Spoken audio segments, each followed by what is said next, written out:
బంగారు పండ్లు అనేటువంటి అనుదిన వర్తమాన కార్యక్రమం చూస్తున్న మీ అందరికీ ప్రభువైన యేసుక్రీస్తు వారి శ్రేష్టమైన నామంలో వందనాలు శుభములు తెలియజేసుకుంటూ ఉన్నాను. మనము ధ్యానం చేస్తున్నాము ఒక అంశాన్ని, నీవు లేచి వెళ్ళు అనేటువంటి అంశాన్ని ధ్యానం చేస్తూ ఉన్నాం. ఆదికాండము 12వ అధ్యాయము 1వ వచనం చూడండి, చదువుతున్నాను. యెహోవా వాక్కు అబ్రహాముకు ప్రత్యక్షమై ఇలా మాట్లాడుతున్నారు ఆయన, నీవు లేచి నీ దేశము నుండి, నీ బంధువుల యొద్ద నుండి, నీ తండ్రి ఇంటి నుండి బయలుదేరి నేను నీకు చూపించు దేశమునకు వెళ్ళుము. నిన్ను గొప్ప జనముగా చేసి నిన్ను ఆశీర్వదించి నీ నామమును గొప్ప చేయుదును, నీవు ఆశీర్వాదముగా నుందువు అనేటువంటి మాట. 70 సంవత్సరాలు ఒక స్థలములో నివాసం ఉండి అక్కడే గృహాలను నిర్మించుకొని అక్కడే తన యొక్క స్థాన బలాన్ని సంపాదించుకొని ఆ స్థలములోనే మరి మందలు గలవాడిగాను, పనివారు గలవారిగాను, కుటుంబాలు గలవారిగాను అక్కడే నివాసం ఉన్నటువంటి ఒక 70 సంవత్సరాలు ఉన్నటువంటి ఒక వ్యక్తితో దేవుడు మాట్లాడిన సంఘటన ఇది.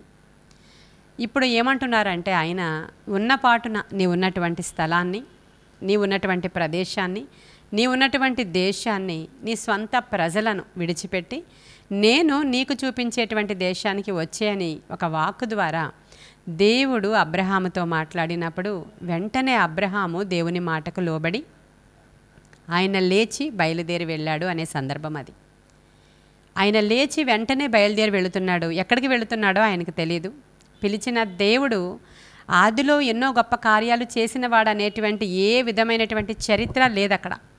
అయినప్పటికీ దేవుని యొక్క వాక్కు ద్వారా ఒక విశ్వాసం కలిగింది ఆయన హృదయంలోనికి. నీవు లేచి వెళ్ళు అని చెప్పాడు అంతే దేవుడు. వెంటనే లేచి తన ప్రయాణాన్ని ప్రారంభించి సుదీర్ఘ ప్రయాణంతో సాగిపోతున్నటువంటి అబ్రహాముని మనం చూస్తాం. మామూలుగా మనం మనుషులుగా ఆలోచిస్తే ఎక్కడికి వెళుతున్నావు, ఏం చేస్తున్నావు, ఎక్కడి వరకు వెళతావు, అసలు ఏంటి నీ గోల్, ఎక్కడ రీచ్ అవుతావు నువ్వు, ఇలాంటివన్నీ మన ప్రశ్నలు ఇవి. దేవుని దగ్గరికి వెళ్ళినటువంటి మనకైతే ఈ ప్రశ్నలు రాకూడదు. ఎందుకంటే దేవుడు నమ్మదగినవాడు, ఆయన మాట ఇచ్చి తప్పేవాడు కాడు అని లేఖనం సెలవిస్తుంది. వాగ్దానము చేసి వాగ్దానాన్ని నెరవేర్చే దేవుడని, నీ ఎడల ఆయన కలిగి ఉన్నటువంటి యోచనలు సఫలపరిచే దేవుడు అని యెషయా గ్రంథంలో రాయబడి ఉంది. ఇవన్నీ కూడా అబ్రహాముకి తెలియదు. కానీ దేవుని యొక్క మాటకి లోబడి ఆయన లేచి బయలుదేరి వెళ్ళెను అనేటువంటి మాట. ఇదే కదా మన ధ్యానాంశము. చాలా సందర్భాలలో ఏ స్థలములో ఉన్నామో ఆ స్థలములోనే చాలామంది మిగిలిపోతూ ఉంటారు. ఈ రోజుల్లో చాలా సంఘాలు ఉన్నాయి, ఎక్కడ పడితే అక్కడ సంఘాలు, వీధి వీధికి సంఘాలే. ఒక్కొక్క పల్లెటూరులో అయితే వీధిలో 2-3 సంఘాలు. ఇంకా చాలా పెద్ద పెద్ద కాంగ్రిగేషన్ ఉన్నటువంటి సంఘాలలో మా చిన్నప్పటి నుంచి చూస్తున్న విషయాలే మీతో మాట్లాడుతున్నాను నేను. మనము చర్చిల యొక్క పేర్లు చెప్పుకోవాల్సిన అవసరం లేదు. అనేక చోట్ల రాజకీయాలు, ఉన్నత స్థానాల కొరకైనటువంటి పోట్లాటలు, ఎలక్షన్స్లో మేమే మరలా ట్రెజరర్గా ఉండాలి, మేమే మరలా ప్రెసిడెంట్గా ఉండాలి, మేమే మరలా సంఘ పెద్దలుగా ఉండాలి, సిఆర్గా ఉండాలి. ఇటువంటి అనేకమైనటువంటి రాజకీయాలు ఉన్నటువంటి సంఘాలలో వాళ్ళు కొట్టుకుంటూ, ఈర్ష్య పడిపోతూ, దిగజారిపోతూ, దేవునితో ఆటలాడుతూ, అదే స్థలంలో మరలా నిలవబడిపోతూ చర్చిల్లోనే కొట్టుకుంటూ ఉంటారు. ఇలాంటి సందర్భంలో ఆయా స్థలాలలో ఉన్నటువంటి విశ్వాసుల గురించి మనం ఆలోచిస్తే మాకు అలవాటు అయిపోయింది కదండి. మరి తల్లి సంఘం కదండి, తండ్రి సంఘం కదండి, ఎన్ని కొట్లాటలు ఇక్కడ ఉన్నా కూడా మాకు అలవాటు అయిపోయింది. ఏదో ఒక మూలనకి వెళ్ళి కూర్చొని అక్కడ వినేసి వచ్చేస్తున్నాము అంటూ ఉంటారు. ఐక్యత ఎక్కడ లేదో అక్కడ దేవుడు ఉండడు. ప్రియమైన దేవుని బిడ్డలారా, ఎక్కడ కొట్లాటలు గొడవలు ఉంటాయో అక్కడ పచ్చిక ఉండదు. ఎక్కడ స్వార్థము, గొడవలు, గందరగోళం ఉంటుందో దేవుని సన్నిధి అక్కడ నిలబడి ఉండదు. ఇలాంటి సందర్భంలో చాలామందితో దేవుడు వాక్యాల ద్వారా మాట్లాడుతూ ఉంటారు. సరే, మీ తల్లిదండ్రులు ఇదే సంఘానికి వెళ్ళారు, నిజమే. అప్పుడు నడిపించిన సేవకుడు మంచి ఘనమైన సేవకుడు, చాలా మంచి ప్రార్థనాపరుడైనటువంటి పాస్టర్ గారు అప్పుడు తల్లిదండ్రులు నడిపించారు. అప్పుడు అక్కడికి వెళ్ళారు వీళ్ళందరూ. కానీ ఇప్పుడు అటువంటి సేవకులు అక్కడ లేరు, ఇటువంటి సేవ ఇప్పుడు అక్కడ జరగడం లేదు. అటువంటి విషయాలు ఏమీ అక్కడ లేవు. కేవలం మెకానికల్గా ఉంది అక్కడంతా, చాలా ఆర్టిఫిషియల్గా ఉంది అక్కడ. అప్పుడు దేవుడు మాట్లాడుతున్నాడు, నీ యొక్క దృష్టి అంతా దేవుని రాజ్యం వైపు ఉంటే ఈ స్థాన బలాల గురించి కానీ, లేకపోతే ఇక్కడ ఈ చర్చిలో ఉంటే మంచి సిమెట్రీలో నిన్ను పాతి పెడతారు దాని గురించి కానీ, లేకపోతే ఇక్కడే ఉంటే మేము సో అండ్ సో సంఘము అని చెప్పుకునే గొప్పల కొరకు కాదు నీవు ఇక్కడ ఉండేది. దేని కొరకంటే ఇక్కడ ఉన్నప్పుడు నీవు దేవుని కొరకు సిద్ధపాటు పడుతూ సారవంతమైన స్థలములో నీవు నాటబడాలని దేవుడు కోరుకుంటూ ఉన్నారు. చాలా సందర్భాలలో మీతో మాట్లాడుతూ ఉంటారు దేవుడు, ఇక్కడి నుంచి లేచి నీవు వెళ్ళు అని. ఈరోజు నేను ఎవరితో మాట్లాడుతున్నానో వారికి ఇది అవసరము గనుక ఈ వాక్కు వారి దగ్గరికి వెళుతుంది. ఎక్కడున్నావో ఆ స్థలములో గనుక నీకు సారవంతమైనటువంటి భూమిగా అది అనిపించకపోతే, నేల మంచిగా లేకపోతే, నీరు సారము ఉన్నటువంటి నీరుగా నీకు అనిపించకపోతే, ఫలభరితముగా అక్కడ లేకపోతే ఆ స్థలము విడిచి సారవంతమైనటువంటి స్థలములోనికి నీవు వెళ్ళాలి. ఎందుకంటే నీకు కావాల్సింది ఆత్మరక్షణ. ఈ లోకంలో ఎన్ని సంపాదించుకున్నా, ఈ లోకంలో ఎంత పేరు ప్రతిష్టలు సంపాదించుకున్నా, నీవు దేనికి చెందిన వాడవనేటువంటి గుర్తింపు నీకు వచ్చినా, నీ ఆత్మకు ఫలితము లేకపోతే, నీ ఆత్మ ఆశీర్వదింపబడకపోతే, ఆత్మలో నీవు వర్ధిల్లకపోతే, ఆ స్థలంలో దేవుని సన్నిధే లేకపోతే నీవు నిత్య నరకాగ్నికి వెళ్ళిపోతావు అనే విషయాన్ని గ్రహించాలి. నీ కన్నులు తెరవబడాలి. ఈరోజు అబ్రహాము నుంచి మనం ఈరోజు నేర్చుకుంటున్నటువంటి పాఠం ఇదే. ఎక్కడ సారవంతమైనటువంటి నేల ఉందో, ఎక్కడ ఆత్మ సంబంధమైన బోధ ఉందో అక్కడ మాత్రమే నీవు కూర్చొని దేవుని యొక్క మాటలు ప్రశాంతంగా వినగలుగుతావో.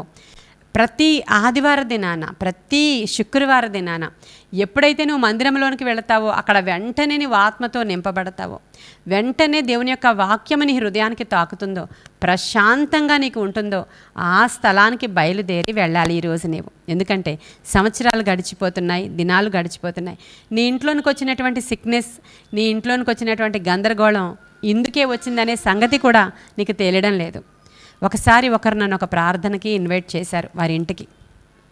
అయితే దేని కొరకు ప్రార్థన చేయడానికి నేను రావాలి అంటే వాళ్ళు నాకు చెప్తున్న మాట ఏంటంటే, మీరు ఉపవాసం ఉండి రండి, ఎందుకంటే ఇక్కడ పెద్ద సమస్య ఉంది, ఆ పెద్ద సమస్య కోసం ప్రార్థన చేయాలి.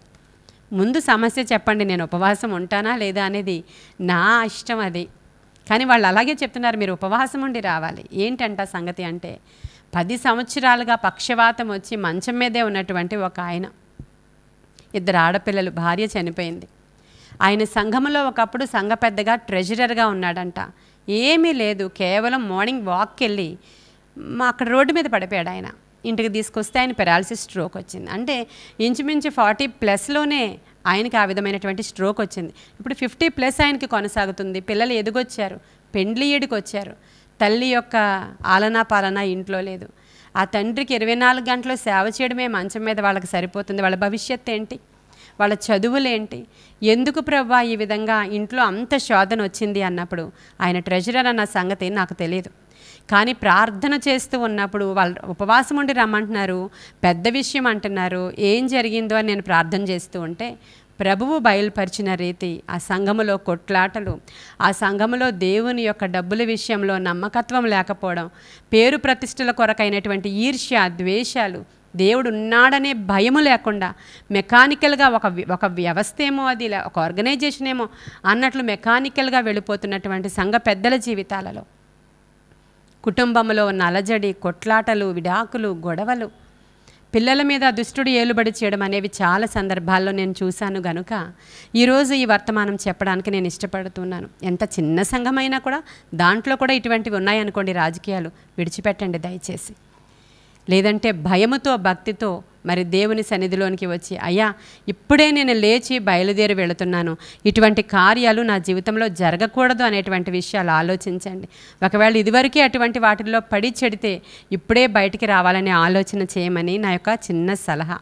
నేను నా ఎక్స్పీరియన్స్తో ఈ మాటలన్నీ మీతో మాట్లాడుతూ ఉండగా ఇది ఎవరికి అవసరమో ఈ వాక్కు వారి దగ్గరికి ఇది చేరుకుంటుందని తప్పకుండా నేను నమ్ముతున్నాను. కాబట్టి ఈరోజు నేను ఈరోజు కొన్ని ఉదాహరణలు మాత్రమే మీకు చెప్పాను. ఒకవేళ నీవు నిర్జీవంగా అయిపోయి ఉండొచ్చు, దేవుణ్ణి చాలా ఏదో ఒక మనుషులతో డీల్ చేసినట్లు, మనుషులతో మాట్లాడుతున్నట్లు, మనుషులతో ఏకంగా ఉన్నట్లుగా దేవుడిని ఒకవేళ నీవు చేసేసుకొని అలా నిర్జీవంగా ఒక చోట కూర్చుండిపోయి ఉండొచ్చు. ఈరోజు నువ్వు లేచి నీ బంధువుల దగ్గర నుంచి, నీ స్వంత జనాంగం దగ్గర నుంచి, చాలా దేవునికి విరోధమైన కార్యాలు చేస్తున్నటువంటి ఆ ప్లేస్ నుంచి, ఆఫీసులో అటువంటి ఒక చెత్త గుంపు నుంచి, లేదంటే వేరే కాలేజీలో అటువంటి చెత్త గుంపు నుంచి లేచి బయలుదేరి ప్రక్కకి పో అంటున్నాడు ఆయన. ఇటువంటి ఒక గొప్ప హెచ్చరిక ఈరోజు నీ వద్దకు వచ్చింది కనుక దానికి లోబడి ప్రత్యేకంగా ప్రభు తట్టు తిరిగే కృప మీకు ఇవ్వాలని కొన్ని మాటలు దేవుడు మన వెనుకడిలో దీవించునుగాక. ఆమెన్.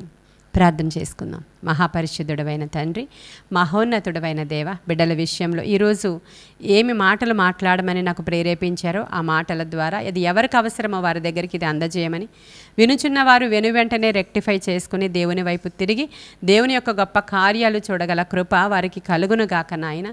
ఇమ్మీడియట్గా కొన్ని బంధకాలు అక్కడ తెగిపోవాలని నేను ఆశపడుతున్నాను. అద్భుతాలు జరగాలి, సూచక క్రియలు జరగాలి నాయన. అనేకమైన జీవితాలు మార్పు చెందాలి. ఆత్మశక్తితో కార్యాలు జరిగించి మీరు మహిమ పొందుకోమని యేసయ్య శ్రేష్ఠ నామములో అడుగుచున్నాము తండ్రి. ఆమెన్. God bless you.